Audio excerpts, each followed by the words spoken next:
అక్కడ మీకు దూరంగా కనపడుతుంది కదా, అది కూడా రామసేతులో ఒక పార్ట్. ఇప్పుడు సముద్రంలో టైడల్ ఎఫెక్ట్ ఉంది కదా, సో కొంచెం వాటర్ అనేది ఎక్కువ వచ్చేసాయి దానిపైకి.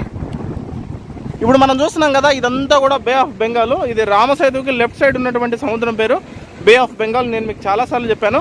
అలాగే రామసేతుకి రైట్ సైడ్ ఉన్నటువంటి ప్లేస్ అరేబియా మహాసముద్రము. కలర్ డిఫరెన్స్ ఉంది రెండిటికి.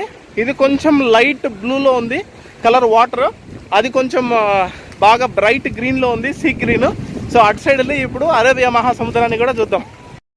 చూడండి, జనాలు మొత్తం ఒక్కసారిగా వచ్చేసారు. అంతా ఎంత మంది వచ్చారో చూడండి రామసేతు విజిట్ చేయడానికి. ఇక్కడ రామసేతు పైకి వెళ్తూ నేను చెప్పులు వేసుకెళ్ళలేదు, ఇక్కడే ఒడ్డునే వదిలిపెట్టేసి వెళ్ళిపోయాను. దీన్ని వెతకడానికి నాకు ఆల్మోస్ట్ 20 minutes పట్టింది, ఏ రాయి మధ్యలో చెప్పులు పెట్టానని. ఇందాక మనం అక్కడ ఉన్నాం కదా, అదంతా కూడా బే ఆఫ్ బెంగాల్. ఇప్పుడు మనం అరేబియా మహాసముద్రం సైడ్ వెళ్దాము. రెండు సముద్రాలు ఒకే చోట ఇంటర్సెక్ట్ అవుతాయి. ఇక్కడ చూడండి, సముద్రం మంచి ఊపులో ఉంది, మొత్తం అలలు తాకిడి అంతా ఎక్కువ ఉంది. అటు సైడ్ మాత్రం సముద్రం ప్రశాంతంగా ఉంది, ఇటు సైడ్ కొంచెం అలల తాకిడి అంతా ఎక్కువ ఉంది. ఇదిగోండి, వావ్.